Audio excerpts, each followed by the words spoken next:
Կինգալյան արդեն 5-րդ տոնն է այսօր դատական նիստերի, կարելի է արդեն որոշակի հետևություններ անել դատելով հագործի քննության ընթացքից, ներկայացրած միջնորդություններից, տրամադրություններից նաև։ Մենք երրորդ կողմ ենք, մենք դիրքորոշում ենք ներկայացնում, իսկ հետևություններն անելու է դատարանը, ուստի պետք է սպասենք դատարանի հետևություններին։ Իսկ ինչպես է գնահատում քաղաքական ուժերի կողմից ներկայացված փաստարկները։ Դրանց անդրադարձել ենք մեր դիրքորոշումներում եւ մեր կողմից բարձրացված հարցերում, իրականում տարբեր են քաղաքական ուժերի կողմից ներկայացված փաստարկները, Ուժեղ Հայաստան, Հայաստան Դաշինք, Բարգավաճ Հայաստան կուսակցությունների ներկայացուցիչների կողմից ներկայացված փաստարկները գրեթե նույնանում են, նրանց է միանում ինչ-որ առումով նաև միասնության թևերը,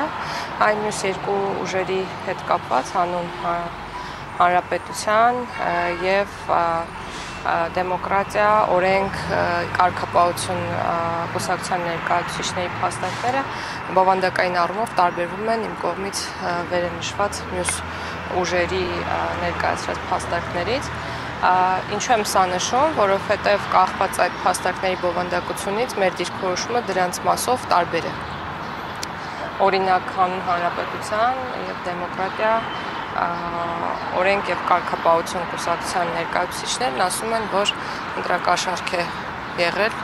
ծավալները բավականին մեծ են եղել, մենք միանշանակ այս փաստարկների հետ համաձայն ենք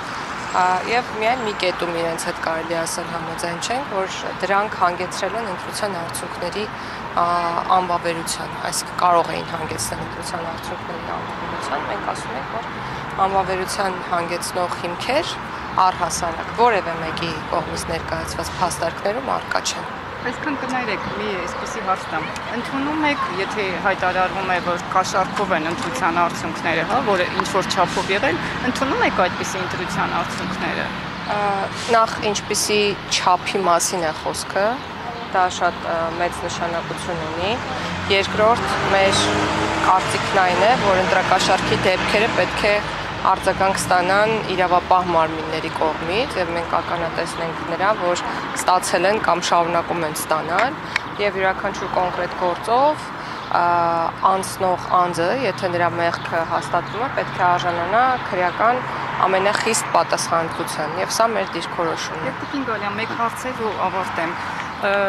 Իրավական տեսանկյունից ինչպես է գնահատում սահմանադրական դատարանում դեռևս ընտրությունների արդյունքները վիճարկվում են, բայց քաղաքացիական պայմանագիրը իշխող կուսակցությունը արդեն ձևավորում է ազգային ժողով եւ նախապատրաստում է նաեւ կառավարության ձևավորմանը, արդեն այժմ նախագահ է ընտրել, փոխնախագահներ են ընտրվել։ Ընտրությունների արդյունքները վավեր են, քանի դեռ դրանք անվավեր չեն ճանաչվում։ Այն ինչ տեղի է ունենում քաղաքացիական պայմանագիր կուսակցությունում, ժողովրդավարության հերթական դրսևորումն է, երբ պաշտոնները ոչ թե բաժանվում են, այլ ընտրվում են, այսինքն վարչության անդամների կողմից տեղի է ունենում ընտրության process, ինչը կարծում եմ շատ նորմալ է եւ այս process-ի հետ կապված միայն ուրախություն կարելի է արտահայտել եւ ոչ թե մտահոգություն։ Ես ենթադրում եմ,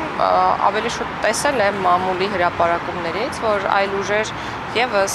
քննարկում են կամ քննարկել են մանդատ վերցնել չվերցնելու հարցը եւ ձեր հարցին կարող եք նաեւ նայել այդ լույսի ներքո, բայց ես նորմալ եմ համարում այդ գործընթացը,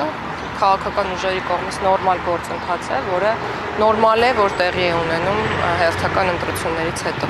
Կինգալյան, կներեք, էլի մի հարց էլ, բայց դատարանից դուրս հեռախոսների պարտադիր կոդերի հետ գրացման։ Արդյոք սա ապօրինի ներմուծումը կանխելուց բացի, ենթադրենք փորձ չէ լրագրողներին, հասարակության մյուս անդամներին վերահսկողության տակ վերցնելու համար անձնական տվյալները, հատկապես որ մասնագետների կողմից այսպիսի կարծիքներ հնչեցին։ Անձնական տվյալների պաշտպանության